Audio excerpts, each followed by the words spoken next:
हरे कृष्णा। आप सभी को हरतालिका तीज की बहुत बहुत शुभकामनाएं। आज की इस वीडियो में आप सुनेंगे हरतालिका तीज की व्रत कथा। इसमें माता पार्वती के तप, उनकी सखियों की भूमिका और भगवान शिव की महिमा का अद्भुत वर्णन मिलता है। यह कथा केवल एक धार्मिक प्रसंग ही नहीं बल्कि पति पत्नी के पवित्र बंधन, प्रेम और दृढ़ निष्ठा का प्रतीक है।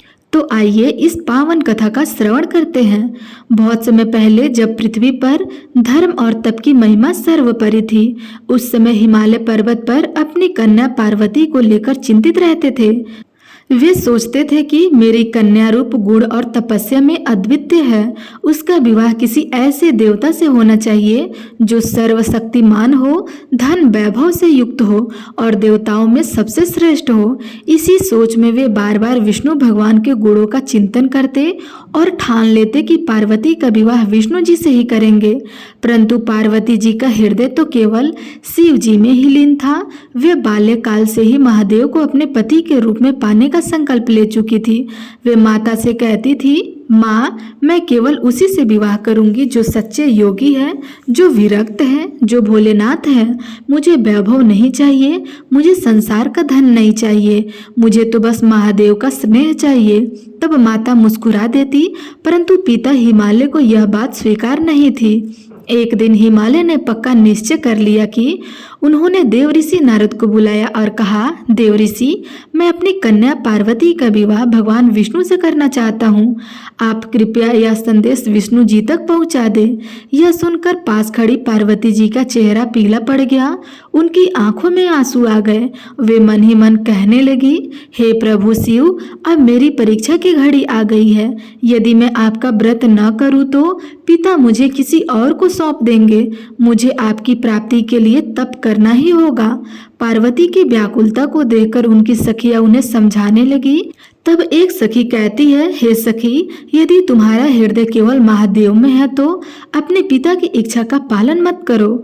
आओ, हम तुम्हें इस बंधन से मुक्त कराते हैं। रात के अंधेरे में उसकी सखियां पार्वती जी को चुपचाप महल से निकाल ले गई और घने जंगल में पहुंचा दिया। सखियों द्वारा पार्वती का यह हरण हुआ। सखिया ही उनकी साथी थी, इसलिए इसे कहा गया है तालिका। इसलिए इस व्रत का नाम पड़ा है हरितालिका तीज। जंगल में जाकर पार्वती जी ने गंगा जी के तट पर एक गुफा में निवास किया। वहां उन्होंने निर्जला उपवास आरंभ कर दिया। दिन रात शिव का स्मरण किया। रेत और मिट्टी से शिवलिंग बनाकर और उसी का पूजन करती रही। उनकी तपस्या इतनी कठिन थी कि कभी वे धूप में खड़ी होकर जप करती तो कभी वर्षा में भीगती तो कभी ठंडी रातों में नदी किनारे बैठकर ओम नमः शिवाय का जाप करती। उनकी आंखें बंद थी पर हृदय में शिव ही शिव बसे थे। इधर देवताओं को यह समाचार मिला कि हिमालय अपनी पुत्री का विवाह विष्णु जी से करना चाहते हैं। देवता घबराने लगे। यदि ऐसा हुआ तो विष्णु और हिमालय का मेला हमारे लिए समस्या बन जाएगा। संसार का संतुलन बिगड़ जाएगा। शिव जी का विवाह नहीं होगा और वे सदा तप में लीन रहेंगे। फिर संसार का कल्याण कौन करेगा और संसार का कल्याण कैसे होगा? देवताओं ने भगवान नारद से उपाय पूछा। तब नारद जी ने उन्हें पार्वती जी के तप की जानकारी दी और कहा, निश्चित रहो, पार्वती का तप व्यर्थ नहीं जाएगा। शिव स्वयं उन्हें स्वीकार करेंगे। पार्वती की कठोर तपस्या देखकर भगवान शिव प्रसन्न हुए, लेकिन वे उनकी दृढ़ता को परखना चाहते थे। एक दिन शिव जी ने एक ब्राह्मण का रूप धारण किया और माता पार्वती के सामने प्रकट हुए। वे बोले, हे कन्या, तुम इतनी कठिन तपस्या क्यों कर रही हो? तुम्हें किसकी इच्छा है? तब पार्वती बोली, हे ब्राह्मण देवता, मैं तो केवल शिव जी को पति रूप में पाना चाहती हूँ। मैं उसी का व्रत कर रही हूँ।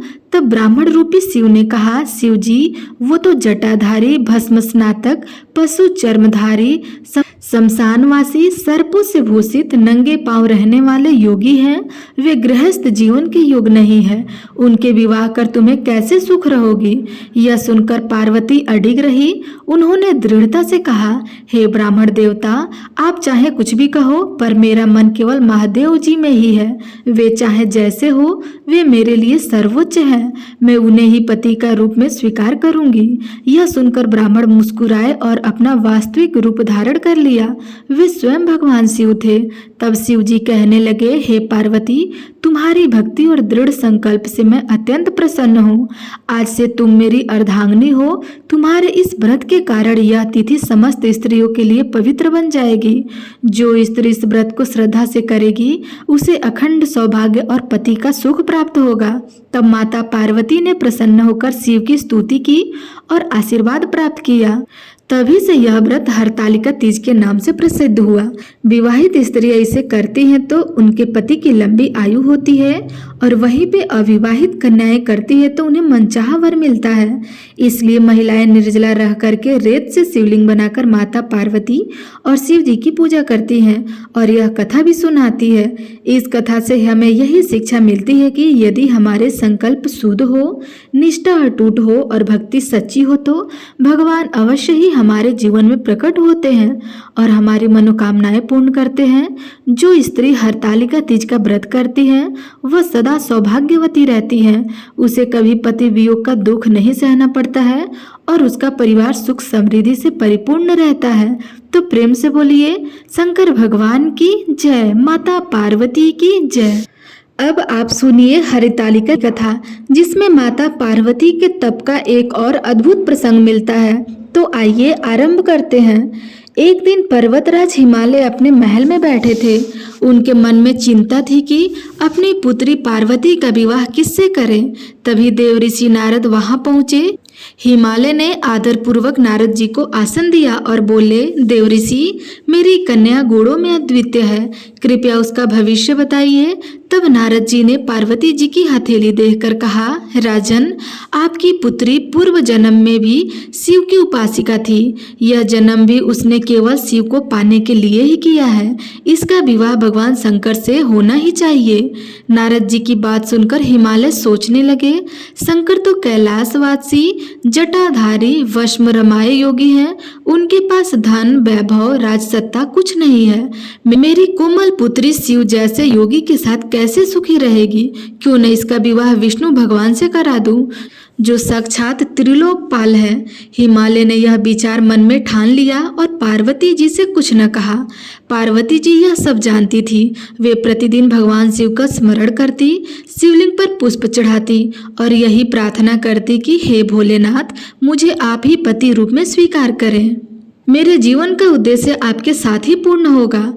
जब उन्हें पता चला कि पिता उनका विवाह विष्णु भगवान से कराना चाहते हैं तो वे बहुत दुखी हुई।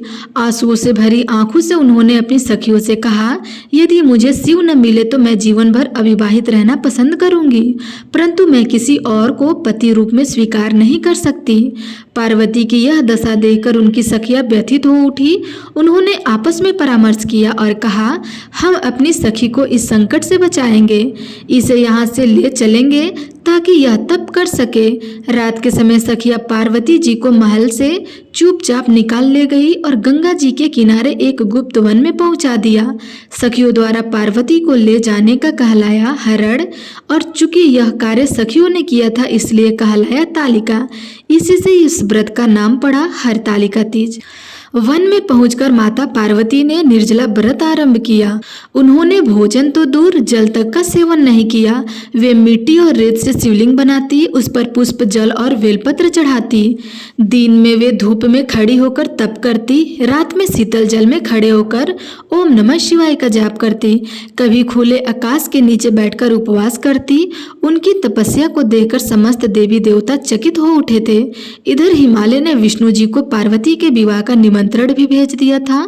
तब विष्णु भगवान अपने वाहन गरुड़ पर बैठकर विवाह के लिए चल पड़े। उधर वन में तपस्या करती पार्वती को यह समाचार मिला। उनकी व्याकुलता और बढ़ गई। वे रोते हुए बोली, हे भोलेनाथ, अब तो केवल आप ही मेरी रक्षा करें।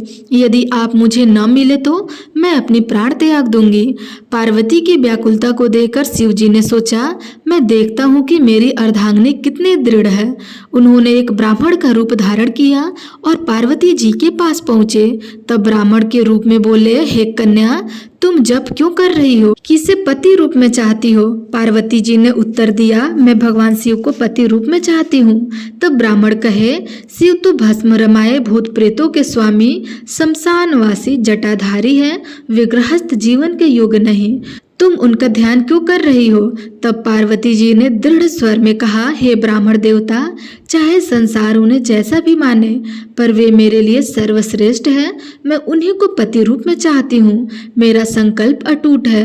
तभी ब्राह्मण का रूप छोड़कर स्वयं भगवान शिव प्रकट हो गए। उनके तेज से पूरा वन प्रकाशमय हो गया। तब शिव जी बोले, हे पार्वती, तुम्हारी अडिग भक्ति और दृढ़ संकल्प से मैं अति प्रसन्न हूँ। आज से तुम मेरी अर्धांगिनी हो। तुम्हारा यह व्रत अनंत काल तक स्त्रियों के लिए आदर्श व्रत रहेगा। जो भी स्त्री इस व्रत को करेगी उसे अखंड सौभाग्य, पति की लंबी आयु और मनचाहा वरदान प्राप्त होगा। यह कहकर के शिव जी ने पार्वती को अपने वामांग में स्थान दे दिया। बाद में विधि पूर्वक महाशिवरात्रि के दिन उनका विवाह संपन्न हुआ। कैलाश पर देवताओं और ऋषियों की उपस्थिति में यह दिव्य विवाह संपन्न हुआ। तभी से भाद्रपद शुक्ल तृतीया को हरितालिका तीज का व्रत मनाया जाने लगा। विवाहित स्त्रियां यह व्रत करती हैं तो उन्हें पति की आयु लंबी होती है और वैवाहिक जीवन सुखमय होता है। वहीं पे अगर अविवाहित कन्याएं यह व्रत करती है तो उन्हें शिव जी जैसे वर प्राप्त होते हैं। इस दिन महिलाएं निर्जला व्रत रखती हैं, रेत से शिवलिंग बनाकर पूजा करती हैं और पार्वती जी की कथा भी सुनती हैं। यह कथा हमें सिखाती है कि जब मन में अटूट विश्वास और दृढ़ संकल्प हो तब संसार की कोई भी शक्ति हमारे लक्ष्य से विचलित नहीं कर सकती। माता पार्वती के व्रत से हमें यह मार्ग दिखाया कि यदि हम सच्चे हृदय से भगवान की भक्ति करें तो वे अवश्य प्रकट होकर हमारी मनोकामना पूर्ण करेंगे। इसलिए हरितालिका तीज का व्रत केवल परंपरा नहीं बल्कि यह स्त्रियों के अखंड सौभाग्य और प्रेम का भी प्रतीक है। तो प्रेम से बोलिए शंकर भगवान की जय, माता पार्वती की जय।